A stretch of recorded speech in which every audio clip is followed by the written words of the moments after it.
اللہ اللہ اللہ۔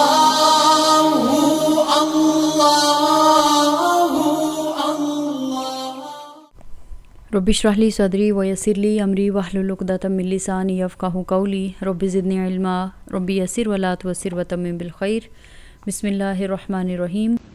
اس کے بعد آیت نمبر 189 اللہ تعالیٰ فرماتا ہے وہ اللہ ہی ہے جس نے تمہیں ایک جان سے پیدا کیا اور اسی کی جنس سے اس کا جوڑا بنایا تاکہ اس کے پاس سکون حاصل کرے، پھر جب مرد نے عورت کو ڈھانک لیا تو اسے ایک خفیف سا حمل رہ گیا جسے لیے وہ چلتی پھرتی رہی، پھر جب وہ بوجھل ہو گئی تو دونوں نے مل کر اللہ سے یعنی اپنے رب سے دعا کی کہ اگر تو نے ہم کو اچھا سا بچہ دیا تو ہم تیرے لیے شکر گزار ہوں گے، مگر جب اللہ نے ان کو ایک صحیح و سالم بچہ دے دیا تو وہ اس کی اس بخشش اور عنایت میں دوسروں کو اس کا شریک ٹھہرانے لگے۔ اللہ بہت بلند اور برتر ہے ان مشرکانہ باتوں سے جو یہ لوگ کرتے ہیں۔ اب یہاں پہ مشرکین کی ان جہلانہ گمراہیوں پر تنقید کی گئی ہے۔ بیسیکلی یہاں پہ بتانا مقصد یہ ہے کہ وجود بخشنے والا اللہ تعالیٰ ہے، خود مشرکین جو ہیں وہ بھی اس چیز سے انکار نہیں کرتے، پھر ہر انسان کو وجود عطا کرنے والا اللہ ہے۔ عورت کے رحم میں نطفے کو ٹھہرانا، اس حفیظ سے حمل کو پرورش کر کے ایک زندہ بچے کی صورت دینا، اور پھر اس بچے کے اندر طرح طرح کی قوتیں، اس کے اندر طرح طرح کی قابلیتیں ودیت کرنا، اس کو صحیح و سالم انسان بنا کر پیدا کرنا، یہ سب کچھ صرف اور صرف اللہ تعالیٰ کے اختیار میں ہے۔ اگر اللہ عورت کے پیٹ میں بندر یا سانپ یا کوئی اور عجیب الخلقت حیوان پیدا کر دے، یا بچے کو پیٹ میں ہی اندھا یا بہرا یا لنگڑا لولا بنا دے، یا اس کی جسمانی اور ذہنی اور نفسانی قوتوں میں کوئی نقص رکھ دے، کسی میں کوئی طاقت ہے کہ اللہ کی ساخت کو بدل ڈالے؟ کوئی نہیں کر سکتا ہے۔ اللہ کے ساتھ نہ تو کوئی مقابلہ کر سکتا ہے، نہ ہی کسی کا اللہ کے سامنے زور چل سکتا ہے۔ تو یہ جو حقیقت ہے اس سے مشرکین بھی اسی طرح سے آگاہ ہیں جس طرح سے اللہ کو ماننے والے ہیں۔ تو یہی وجہ ہے کہ زمانہ حمل میں ساری امیدیں کس سے وابستہ ہوتی ہیں؟ بس اللہ تعالیٰ سے، کہ اللہ تعالیٰ ایک خوبصورت سا بچہ دے، اللہ تعالیٰ پیارا سا بیٹا دے، اور جب بچہ پیدا ہو جاتا ہے تو کیا ہوتا ہے؟ شکریہ کے لیے پھر نظریں نیازیں کسی دیوی، کسی اوتار یا کسی ولی یا کسی حضرت کے نام پر چڑھائی جاتی ہیں، اور پھر بچے کو بھی ایسے ایسے نام دیے جاتے ہیں کہ جیسے وہ اللہ کے سوا کسی اور کی عنایت کا نتیجہ ہے۔ یہاں پہ ہمارے اس ملک میں بھی بہت سے نام رکھے جاتے ہیں نا، جیسے حسین بخش، پیر بخش، عبد الرسول، عبد العزا، عبد الشمس، بہت سے ایسے نام یعنی ٹوٹلی جو کہ جہالت کی بنا پر رکھے جاتے ہیں۔ تو اللہ تعالیٰ فرماتا ہے کہ کیسے نادان ہیں یہ لوگ کہ ان کو اللہ کا شریک ٹھہراتے ہیں جو کسی چیز کو بھی پیدا نہیں کرتے بلکہ خود پیدا کیے جاتے ہیں، جو نہ ان کی مدد کر سکتے ہیں نہ آپ اپنی ہی مدد پر قادر ہیں۔ اگر تم انہیں سیدھی راہ پر آنے کی دعوت دو تو وہ تمہارے پیچھے نہ آئیں، تم انہیں پکارو یا خاموش رہو، دونوں صورتوں میں تمہارے لیے یکساں ہی رہے۔ تم لوگ اللہ کو چھوڑ کر جنہیں پکارتے ہو وہ تو محض بندے ہیں جیسے تم بندے ہو، ان سے دعائیں مانگ دیکھو، تمہاری دعاؤں کا جواب دیں اگر ان کے بارے میں تمہارے خیالات صحیح ہیں۔ کیا یہ پاؤں رکھتے ہیں کہ ان سے چلیں؟ کیا یہ ہاتھ رکھتے ہیں کہ ان سے پکڑیں؟ کیا یہ آنکھیں رکھتے ہیں کہ ان سے دیکھیں؟ کیا یہ کان رکھتے ہیں کہ ان سے سنیں؟ اے محمد صلی اللہ علیہ وسلم ان سے کہو کہ بلا لو اپنے ٹھہرائے ہوئے شریکوں کو، پھر تم سب مل کر میرے خلاف تدبیریں کرو اور مجھے ہرگز مہلت نہ دو۔ میرا حامی و ناصر وہ اللہ ہے جس نے یہ کتاب نازل کی ہے اور وہ نیک آدمیوں کی حمایت کرتا ہے، بخلاف اس کے تم جنہیں خدا کو چھوڑ کر پکارتے ہو وہ نہ تمہاری مدد کر سکتے ہیں نہ خود اپنی مدد ہی کے کرنے کے قابل ہیں، بلکہ اگر تم انہیں سیدھی راہ پر آنے کے لیے کہو تو وہ تمہاری بات سن نہیں سکتے۔ بظاہر تم کو ایسا نظر آتا ہے کہ وہ تمہاری طرف دیکھ رہے ہیں لیکن فی الواقع وہ کچھ بھی نہیں دیکھتے۔ اے نبی صلی اللہ علیہ وسلم نرمی اور درگزر کا طریقہ اختیار کرو، معروف کی تلقین کیے جاؤ اور جاہلوں سے نہ الجھو۔ اگر کبھی شیطان تمہیں اکسائے تو اللہ کی پناہ مانگو، وہ سب کچھ سننے اور جاننے والا ہے۔ حقیقت میں جو لوگ متقی ہیں ان کا حال تو یہ ہوتا ہے کہ کبھی شیطان کے اثر سے کوئی برا خیال اگر انہیں چھو بھی جاتا ہے تو فوراً چوکنے ہو جاتے ہیں اور پھر انہیں صاف نظر آنے لگتا ہے کہ ان کے لیے صحیح طریقہ کار کیا ہے رہے ان کے یعنی شیاطین کے بھائی بند تو وہ انہیں ان کی کج روی میں کھینچے لیے چلے جاتے ہیں اور انہیں بھٹکانے میں کوئی کسر اٹھا نہیں رکھتے۔ اے نبی صلی اللہ علیہ وسلم، جب تم ان لوگوں کے سامنے کوئی نشانی پیش نہیں کرتے تو یہ کہتے ہیں کہ تم نے اپنے لیے کوئی نشانی کیوں نہ انتخاب کر لی؟ ان سے کہو میں تو صرف اس وحی کی پیروی کرتا ہوں جو میرے رب نے میری طرف بھیجی ہے۔ یہ بصیرت کی روشنیاں ہیں جو تمہارے رب کی طرف سے، اور ہدایت اور رحمت ہے ان لوگوں کے لیے جو اسے قبول کر لیں۔ یعنی کفار کا یہ جو سوال تھا، اس میں ایک سری تان کا انداز پایا جاتا تھا نا۔ ان کے کہنے کا مطلب کیا تھا کہ میاں جس طرح آپ نبی بن بیٹھے ہیں اسی طرح کوئی معجزہ بھی چھانٹ کر بنا لائے ہوتے۔ تو اللہ تعالیٰ نے کس شان سے یہ جواب دیا ہے ان کے اس طانے کا، کہ فرمایا کہ یعنی میرا یہ منصب نہیں ہے کہ جس چیز کی مانگ ہو یا جس کی میں خود ضرورت صرف محسوس کروں اسے خود ایجاد کر کے تصنیف کر کے پیش کر دوں۔ میں تو ایک رسول ہوں، میرا منصب صرف یہ ہے کہ جس نے مجھے بھیجا ہے اس کی ہدایات پر عمل کروں۔ معجزے کی بجائے میرے بھیجنے والے نے جو چیز میرے پاس بھیجی ہے وہ یہ قرآن ہے۔ اس کے اندر بصیرت افروز روشنیاں ہیں۔ تو اس کی نمایاں ترین خوبی کیا ہے؟ جو لوگ اس کو مان لیتے ہیں ان کو اس کا زندگی کا سیدھا راستہ مل جاتا ہے۔ ان کے اخلاق حسنہ میں رحمت الہی کے آثار جو ہیں صاف نظر آنے شروع ہو جاتے ہیں۔ فرمایا جب قرآن تمہارے سامنے پڑھا جائے تو اسے توجہ سے سنو اور خاموش رہو، شاید کہ تم پر بھی رحمت ہو جائے۔ اے نبی صلی اللہ علیہ وسلم، اپنے رب کو صبح و شام یاد کرو، دل ہی دل میں، زاری اور خوف کے ساتھ، اور زبان سے بھی ہلکی آواز کے ساتھ۔ تم ان لوگوں میں سے نہ ہو جاؤ جو غفلت میں پڑے ہوئے ہیں۔ جو فرشتے تمہارے رب کے حضور تقرب کا مقام رکھتے ہیں وہ کبھی اپنی بڑائی کے گھمنڈ میں آ کر اس کی عبادت سے منہ نہیں موڑتے اور اس کی تسبیح کرتے ہیں اور اس کے آگے جھکے رہتے ہیں۔ یہاں پہ آیت سجدہ ہے، سمینا واطعنا غفرانک ربنا والیک المصیر۔ یہاں پر سورہ اعراف مکمل ہوتی ہے۔ آگے انشاءاللہ تعالیٰ العزیز سورہ انفال شروع کرتے ہیں۔ اس سے پہلے چند اصول جو کہ اس سورہ مبارکہ نے ہمیں دیے ہیں کہ سورہ کے آخر میں نا اللہ تعالیٰ نے نبی اکرم صلی اللہ علیہ وسلم اور مومنین کے لیے خاص نصیحتیں کی ہیں۔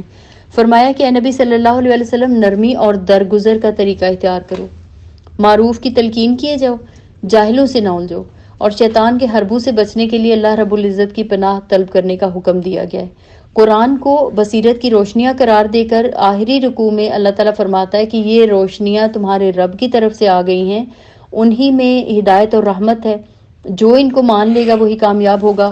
آج مسلمان جو ہیں کیوں اس طرح سے نقصان اٹھا رہے ہیں؟ کیونکہ اس کتاب کی روشنیوں سے غافل ہیں۔ تو اس وقت سب سے بڑی ضرورت کس چیز کی ہے کہ ہم مسلمان اس کتاب کو اس طرح سے پکڑیں جیسے صحابہ کرام رضوان اللہ اجمعین نے پکڑا تھا۔ اپنی زندگیاں قرآن کی ہدایت کے مطابق ہم منظم کریں اور اس کے قوانین کو نافذ کریں، تاکہ جتنی وہ ساری برکات جو صحابہ کرام رضوان اللہ اجمعین کو حاصل ہوئی تھی وہ ہمیں بھی حاصل ہو سکیں۔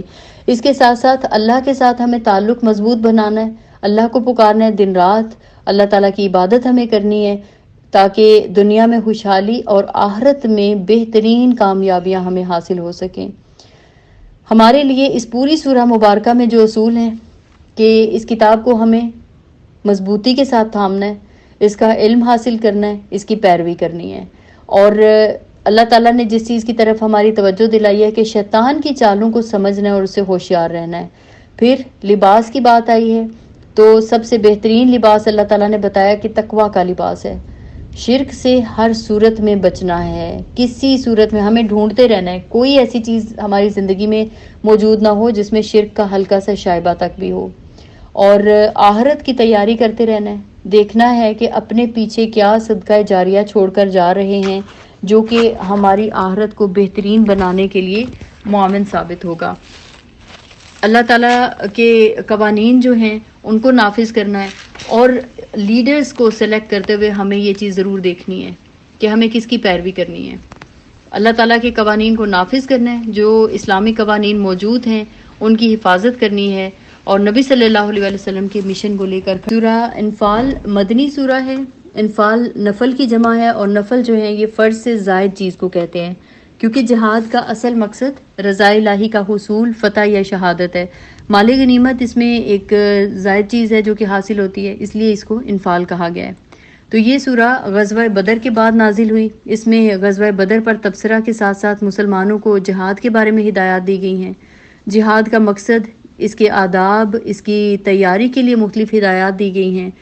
آیت نمبر 1 میں اللہ تعالیٰ نے مال غنیمت کے بارے میں بتایا ہے. اللہ تعالیٰ فرماتا ہے کہ تم سے انفال کے متعلق پوچھتے ہیں، کہو یہ انفال تو اللہ اور اس کے رسول صلی اللہ علیہ وآلہ وسلم کے ہیں، بس تم لوگ اللہ سے ڈرو اور اپنے آپس کے تعلقات درست کرو اور اللہ اور اس کے رسول صلی اللہ علیہ وآلہ وسلم کی اطاعت کرو اگر تم مومن ہو. یعنی بتا دیا گیا ہے کہ مال غنیمت اللہ اور اس کے رسول صلی اللہ علیہ وسلم کے ہیں. اس سے پہلے کیا ہوتا تھا کہ جنگ میں جو مال جس فوجی کے ہاتھ میں آتا تھا وہ بس اسی کی ملکیت ہوتا تھا.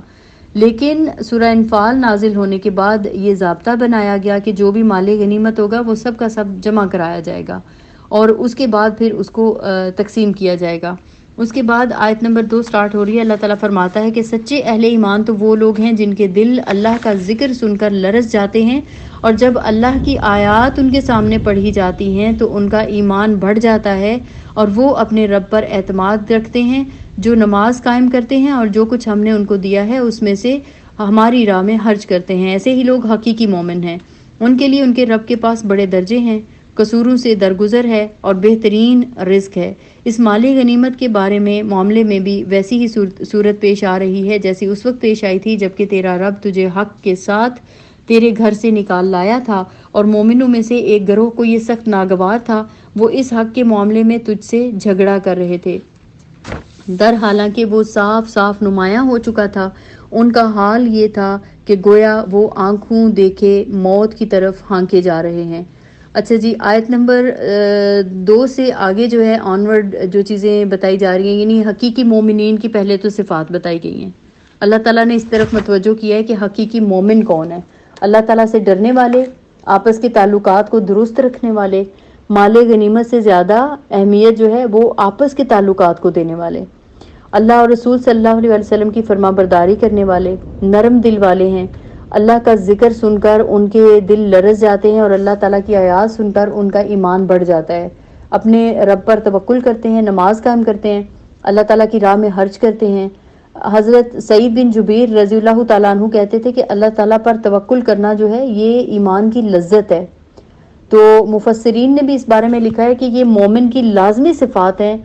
اللہ تعالیٰ پر توکل کے بغیر جو ہے نا ایمان مکمل ہی نہیں ہے. صحابہ اکرام رضوان اللہ مجمعین ایسے ہی مومن تھے جنہوں نے قرآن سے لذت بھی اٹھائی. اللہ تعالیٰ کی آیات سن کر ان کا ایمان بھی بڑھ جاتا تھا. تو فرمایا کہ ان کے لیے بہت اجر ہے، بہت درجے ہیں، ان کے قصوروں سے درگزر ہے، ان کے لیے رزق کریم ہے. اور حقیقت بیسیکلی یہی ہے کہ ایمان کے بارے میں ہمیں بہت زیادہ سنجیدہ رویہ اختیار کرنا چاہیے تاکہ ہم وہی درجات حاصل کر سکیں جو صحابہ اکرام کے درجات تھے اور اسی لیول کا اپنے ایمان کا کو بڑھا سکیں. اللہ فرماتا ہے کہ یاد کرو وہ موقع جب کہ اللہ تم سے وعدہ کر رہا تھا کہ دونوں گروہوں میں سے ایک تمہیں مل جائے گا.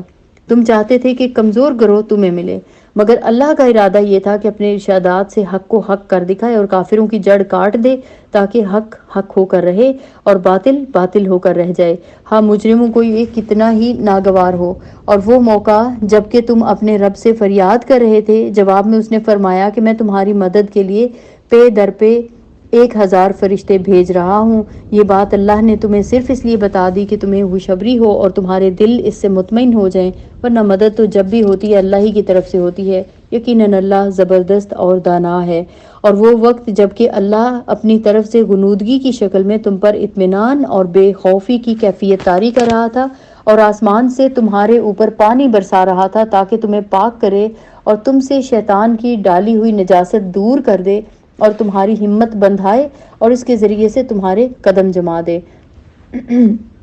اب یہ اس رات کا واقعہ جس کی صبح کو بدر کی لڑائی پیش آئی. اس رات بارش ہوئی، بہت زوردار بارش ہوئی اور اس کے 3 فائدے ہوئے. ایک یہ کہ مسلمانوں کو پانی کافی مقدار میں مل گیا، انہوں نے فوراً حوض بنا بنا کر بارش کا پانی روک لیا. پھر دوسرا، مسلمان چونکہ وادی کے بالائی حصے پر تھے اس لیے بارش کی وجہ سے ریت جم گئی تھی اور زمین اتنی مضبوط ہو گئی تھی کہ قدم جو ہے نا وہ اچھی طرح جم سکیں اور وہ بآسانی نقل و حرکت کر سکیں. پھر تیسرا فائدہ یہ ہوا کہ لشکر کفار جو ہے وہ نشیب کی جانب تھا، اس لیے وہاں پر اس بارش کی بدولت کیچڑ ہو گئی اور ان کے پاؤں دھنسنے لگے۔ تو یہ جو بتایا نا کہ شیطان کی ڈالی ہوئی نجاست، اس سے مراد بیسیکلی وہ ہراس اور وہ گھبراہٹ کی کیفیت تھی جس میں مسلمان اس وقت مبتلا تھے۔ تو اللہ تعالیٰ فرماتا ہے، اور وہ وقت جبکہ تمہارا رب فرشتوں کو اشارہ کر رہا تھا کہ میں تمہارے ساتھ ہوں، تم اہل ایمان کو ثابت قدم رکھو، میں ابھی ان کافروں کے دلوں میں روب ڈالے دیتا ہوں، بس تم ان کی گردنوں پر ضرب اور جوڑ جوڑ پر چوٹ لگاؤ۔ یہ اس لیے کہ ان لوگوں نے اللہ اور اس کے رسول صلی اللہ علیہ وسلم کا مقابلہ کیا، اور جو اللہ اور اس کے رسول کا مقابلہ کرے اللہ اس کے لیے نہایت سخت گیر ہے۔ یہ ہے تم لوگوں کی سزا، اب اس کا مزہ چکھو، اور تمہیں معلوم ہو کہ حق کا انکار کرنے والوں کے لیے دوزخ کا عذاب ہے۔ کیا آیت نمبر 15 اللہ تعالیٰ فرماتا ہے کہ اے ایمان لانے والو، جب تم ایک لشکر کی صورت میں کفار سے دوچار ہو تو ان کے مقابلے میں پیٹھ نہ پھیرو۔ جس نے ایسے موقع پر پیٹھ پھیری، اللہ یہ کہ جنگی چال کے طور پر ایسا کرے یا کسی دوسری فوج سے جا ملنے کے لیے، تو وہ اللہ کے غضب میں گر جائے گا، اس کا ٹھکانہ جہنم ہوگا اور وہ بہت بری جائے باز گشت ہے۔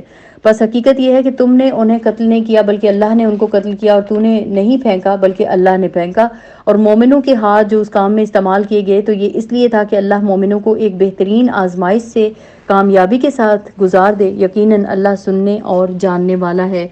غزوہ بدر کا پس منظر بتا کر اس غزوہ کے مقصد کی وضاحت کی گئی ہے۔ اللہ تعالیٰ نے بتایا ہے کہ اصل میں اللہ تعالیٰ چاہتا تھا کہ یہ جنگ ہو اور اس کے ذریعے سے اللہ تعالیٰ حق کو حق کر دکھائے، باطل ہے جو وہ باطل ثابت ہو جائے۔ یعنی مومنین کچھ اور سوچ رہے تھے، اللہ کا نظام تقدیر جو ہے وہ کچھ اور کر رہا تھا۔ تو اگلی آیات بہت ہی پیاری آیات ہیں جن میں اللہ تعالیٰ کی مدد، پھر فرشتوں کا نزول، اور یہ کہ فرشتوں نے کس کس طرح سے کافروں کے جوڑ جوڑ پر ضرب لگائی، یہ ساری چیزوں کا ذکر کر کے اللہ رب العزت نے مومنین کو بتایا ہے کہ کس طرح اللہ تعالیٰ ان کی پشت پر ہوتا ہے، ان کی مدد کرتا ہے، اور اس کے ساتھ ساتھ پھر مشرکین جو ہیں ان کو دنیوی اور اخروی عذاب سے ڈرایا گیا ہے۔ اللہ فرماتا ہے یہ معاملہ تو تمہارے ساتھ ہے، اور کافروں کے ساتھ معاملہ یہ ہے کہ اللہ ان کی چالوں کو کمزور کرنے والا ہے۔ ان کافروں سے کہہ دو اگر تم فیصلہ چاہتے تھے تو لو، فیصلہ تمہارے سامنے آ گیا، اب باز آ جاؤ تو تمہارے ہی لیے بہتر ہے، ورنہ پھر پلٹ کر اسی حماقت کا اعادہ کرو گے تو ہم بھی اسی سزا کا اعادہ کریں گے، اور تمہاری جمعیت حق کتنی ہی زیادہ ہو تمہارے کچھ کام نہ آ سکے گی، اللہ مومنوں کے ساتھ ہے۔ اے ایمان لانے والو، اللہ اور اس کے رسول صلی اللہ علیہ وسلم کی اطاعت کرو، اور حکم سننے کے بعد اس سے سرتابی نہ کرو، ان لوگوں کی طرح نہ ہو جاؤ جنہوں نے کہا کہ ہم نے سنا حالانکہ وہ نہیں سنتے۔ یقیناً اللہ کے نزدیک بدترین قسم کے جانور وہ بہرے گونگے لوگ ہیں جو عقل سے کام نہیں لیتے۔ اگر اللہ کو معلوم ہوتا کہ ان میں کچھ بھی بھلائی ہے تو وہ ضرور انہیں سننے کی توفیق دیتا، لیکن بھلائی کے بغیر اگر وہ ان کو سنواتا تو وہ بے روحی کے ساتھ منہ پھیر جاتے۔ اب آیت نمبر 15 سے 19 تک جو چیز بتائی گئی ہے کہ جنگ میں ثابت قدمی کی ہدایات دی گئی ہیں، واضح کیا ہے کہ میدان جنگ سے فرار ہونا گناہ کبیرہ ہے، اور اس فرار کی سزا جہنم ہے۔ البتہ کسی دوسرے فوجی لشکر سے ملنے کے لیے یا جنگی چال کے طور پر مدد کے لیے پسپائی اختیار کی جا سکتی ہے۔ پھر اس کے بعد آیت نمبر 20 سے اللہ تعالیٰ نے کیا بتایا، یعنی اللہ تعالیٰ نے اہل مدینہ پر اپنا احسان گنوایا ہے کہ تمہیں کفار سے بچایا گیا، تمہیں رزق فراہم کیا، اور اس طرح سے یہ احسان جو ہے ہم پر بھی اللہ تعالیٰ نے کیا، اہل پاکستان پر بھی اللہ تعالیٰ نے احسان کیا تھا۔ تو یہ نافرمانی یہ کس طرح سے ممکن ہے کہ اللہ تعالیٰ کا ہم شکر ادا کرنا چاہیں بنا اپنی ہر سانس کے ساتھ بھی تو اللہ کا شکر نہیں ادا کر سکتے ہیں۔ تو اللہ تعالیٰ جب اللہ اور اس کے رسول صلی اللہ علیہ وسلم کی طرف سے کوئی حکم آ جاتا ہے نا تو ہمارا رویہ کیا ہونا چاہیے؟ فوراً اطاعت کا مظاہرہ، یہودیوں کی طرح سن کر بہرے نہیں بن جانا چاہیے۔ اللہ تعالیٰ کے نزدیک ایسے لوگ جو ہیں وہ بدترین جانور ہیں، ان کے کان حق کی آواز کے لیے بہرے ہیں۔ پھر دوسرا حکم کہ اللہ کے راستے میں اسلام کے غلبے کے لیے جہاد کرنا ہے۔ امت مسلمہ کے لیے یہ اس لیے بھی ضروری ہے کہ امت مسلمہ جب تک جہاد کرتی رہے گی زندہ رہے گی، اگر جہاد نہیں کرے گی تو اس کی زندگی درست نہیں ہوگی، یہ زوال کا شکار ہو جائے گی۔ اور یہ بات طے شدہ ہے کہ جو قومیں اپنا نظریہ غالب رکھنے کے لیے جدوجہد کرتی ہیں، اگر وہ غالب نہ بھی آ سکے تو پھر مغلوب وہ کبھی نہیں ہوتی ہیں۔ پھر اس کے بعد اللہ تعالیٰ کیا فرماتا ہے کہ اے ایمان لانے والو، اللہ اور اس کے رسول صلی اللہ علیہ وسلم کی پکار پر لبیک کہو، جبکہ رسول تمہیں اس چیز کی طرف بلائے جو تمہیں زندگی بخشنے والی ہے، اور جان رکھو کہ اللہ آدمی اور اس کے دل کے درمیان حائل ہے، اسی کی طرف تم سمیٹے جاؤ گے، اور بچو اس فتنے سے جس کی شامت مخصوص طور پر صرف انہی لوگوں تک محدود نہیں رہے گی جنہوں نے تم میں سے گناہ کیا ہو، اور جان رکھو کہ اللہ سخت سزا دینے والا ہے۔ یاد کرو وہ وقت جب کہ تم تھوڑے تھے، زمین میں تم کو بے زور سمجھا جاتا تھا، تم ڈرتے رہتے تھے کہ کہیں لوگ تمہیں مٹا نہ دیں، پھر اللہ نے تم کو جائے پناہ مہیا کر دی، اپنی مدد سے تمہارے ہاتھ مضبوط کیے اور تمہیں اچھا رزق پہنچایا تاکہ تم شکر گزار بنو۔ اے ایمان لانے والو، جانتے بوجھتے اللہ اور اس کے رسول کے ساتھ خیانت نہ کرو، اپنی امانتوں میں غداری کے مرتکب نہ ہو، اور جان رکھو کہ تمہارے مال اور تمہاری اولاد حقیقت میں سامان آزمائش ہیں، اور اللہ کے پاس اجر دینے کے لیے بہت کچھ ہے۔ اے ایمان لانے والو، اگر تم خدا ترسی اختیار کرو گے تو اللہ تمہارے لیے کسوٹی بہم پہنچائے گا اور تمہاری برائیوں کو تم سے دور کرے گا اور تمہارے قصور معاف کرے گا۔ اللہ بڑا فضل فرمانے والا ہے۔ دیکھیں اللہ تعالیٰ تیسرا حکم کیا دے رہا ہے۔ ایک تو یہ چیز بتائی جا رہی ہے کہ مال اور اولاد جو ہے نا یہ بہت بڑی آزمائش ہے، اور اللہ تعالیٰ یہ ان آیات میں حکم کیا دے رہا ہے کہ اللہ اور رسول صلی اللہ علیہ وسلم کے ساتھ خیانت نہ کرو، نہ اپنی امانتوں میں غداری کرو، یعنی جو ذمہ داریاں تمہارے سپرد ہیں ان کو اچھی طرح ادا کرو، اللہ اور رسول صلی اللہ علیہ وسلم کے ساتھ کیے گئے عہد پورے کرو۔ تو یہ چیز ہم پر فرض کی گئی ہے، یہ اللہ تعالیٰ نے نا ہمیں یہ چیزیں سکھا دی ہیں، ہمیں یہ چیز کرنی ہے۔ امت مسلمہ کو خبردار کیا گیا ہے کہ یہ جو فتنے ہیں نا ان سے تمہیں بچنا ہے، اور فتنوں سے بچنا بیسیکلی یعنی یہاں پہ جن کی وجہ سے ظالموں کو کے ساتھ ساتھ معصوم لوگوں کو بھی سزا ملتی رہتی ہے۔ فرمایا کہ ڈرو اس فتنے سے جس کی شامت مخصوص طور پر صرف ان لوگوں کی نہیں آئے گی جنہوں نے تم میں سے گناہ کیا ہے۔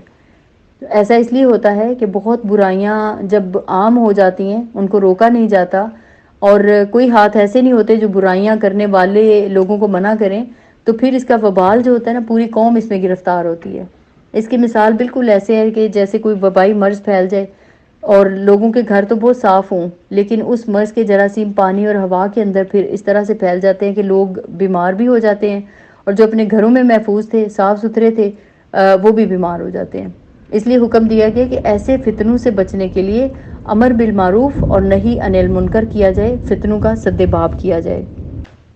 اس کے بعد آیت نمبر 30 میں اللہ تعالیٰ فرماتا ہے کہ وہ وقت بھی یاد کرنے کے قابل ہے جبکہ منکرین حق تیرے خلاف تدبیریں سوچ رہے تھے کہ تجھے قید کر دیں یا قتل کر ڈالیں یا جلا وطن کر دیں۔ وہ اپنی چالیں چل رہے تھے اور اللہ اپنی چال چل رہا تھا، اور اللہ سب سے بہتر چال چلنے والا ہے۔ جب ان کو ہماری آیات سنائی جاتی تھیں تو کہتے تھے ہاں سن لیا ہم نے، ہم چاہیں تو ایسی ہی باتیں ہم بھی بنا سکتے ہیں۔ یہ تو وہی پرانی کہانیاں ہیں جو لوگ پہلے سے لوگ کہتے چلے آ رہے ہیں، اور وہ بات بھی یاد ہے جو انہوں نے کہی تھی کہ خدایا اگر یہ واقعی حق ہے اور تیری ہی طرف سے ہے تو ہم پر آسمان سے پتھر برسا دے یا کوئی دردناک عذاب ہم پر لے آ۔ اس وقت تو اللہ ان پر عذاب نازل کرنے والا نہ تھا جبکہ تو ان کے درمیان موجود تھا، اور نہ اللہ کا یہ قاعدہ ہے کہ لوگ استغفار کر رہے ہوں اور وہ ان کو عذاب دے دے۔ لیکن اب کیوں نہ وہ ان پر عذاب نازل کرے جبکہ وہ مسجد حرام کا راستہ روک رہے ہیں، حالانکہ وہ اس مسجد کے جائز متولی نہیں ہیں۔ اس کے جائز متولی تو صرف اہل تقوی ہی ہو سکتے ہیں، مگر اکثر لوگ اس بات کو نہیں جانتے۔ بیت اللہ کے پاس ان لوگوں کی نماز کیا ہوتی ہے، بس سیٹیاں بجاتے اور تالیاں پیٹتے ہیں۔ بس اب لو اس عذاب کا مزہ چکھو اپنے اس انکار حق کی پاداش میں جو تم کرتے رہے ہو۔ جن لوگوں نے حق کو ماننے سے انکار کیا ہے وہ اپنے مال اللہ کے راستے سے روکنے کے لیے صرف کر رہے ہیں، اور ابھی اور خرچ کرتے رہیں گے، مگر آخرکار یہی کوششیں ان کے لیے پچھتاوے کا سبب بنیں گی، پھر وہ مغلوب ہوں گے، پھر یہ کافر جہنم کی طرف گھیر لائے جائیں گے تاکہ اللہ گندگی کو پاکیزگی سے چھانٹ کر الگ کرے اور ہر قسم کی گندگی کو ملا کر اکٹھا کرے، پھر اس پلندے کو جہنم میں جھونک دے۔ یہی لوگ اصل دیوالیے ہیں۔ اے نبی صلی اللہ علیہ وسلم ان سے کہو کہ اگر ان کافروں سے کہو کہ اگر اب بھی باز آ جائیں تو جو کچھ پہلے ہو چکا ہے اس سے درگزر کر لیا جائے گا، لیکن اگر یہ اسی پچھلی روش کا اعادہ کریں گے تو گزشتہ قوموں کے ساتھ جو کچھ ہو چکا ہے وہ سب کو معلوم ہے۔ اے ایمان لانے والو، ان کافروں سے جنگ کرو یہاں تک کہ فتنہ باقی نہ رہے اور دین پورا کا پورا اللہ کے لیے ہو جائے۔ پھر اگر وہ فتنے سے رک جائیں تو ان کے اعمال کا دیکھنے والا اللہ ہے، اور اگر وہ نہ مانیں تو جان رکھو کہ اللہ تمہارا سرپرست ہے اور وہ بہترین حامی و مددگار ہے۔ اب آیت نمبر 30 سے لے کر 40 تک جو چیز بتائے گی، قریش مکہ کے جرائم گنوائے گئے، مسلمانوں کو جنگ پر ابھارا گیا، بتایا گیا کہ کس طرح سے یہ لوگ نبی اکرم صلی اللہ علیہ وسلم کو قید کرنے اور جلا وطن کرنے کی سازشیں کر رہے تھے، کلام اللہ کا مذاق اڑاتے تھے اور اللہ کا عذاب لے آنے کا مطالبہ کرتے تھے، جبکہ اللہ تعالیٰ اس وقت ان پر عذاب نازل نہیں کر سکتا تھا جب نبی اکرم صلی اللہ علیہ وسلم ان کے درمیان موجود تھے، یا ایسے مومنین تھے جو ہر وقت استغفار کرتے رہے تھے۔ تو گویا ان آیات میں عذاب سے بچنے کی دو جو ہے نا تدبیریں بتا دی گئی ہیں۔ ایک تو یہ کہ نبی صلی اللہ علیہ وسلم کی موجودگی جو کہ اب اٹھ چکی ہے، دوسری آڑ کیا ہے؟ استغفار۔ تو جب تک کسی قوم میں استغفار کرنے والے کافی تعداد میں موجود ہوں، اللہ رب العزت اس قوم پر عذاب نازل نہیں کیا کرتا۔ یہاں تک پارہ نمبر 9 کمپلیٹ ہوا۔ انشاءاللہ تعالیٰ العزیز پارہ 10 جو ہے وہ کل سٹارٹ کریں گے۔ اللہ تعالیٰ ہم سب کو عمل کرنے کی توفیق عطا فرمائے۔ وما علینا الا البلاغ۔ Allah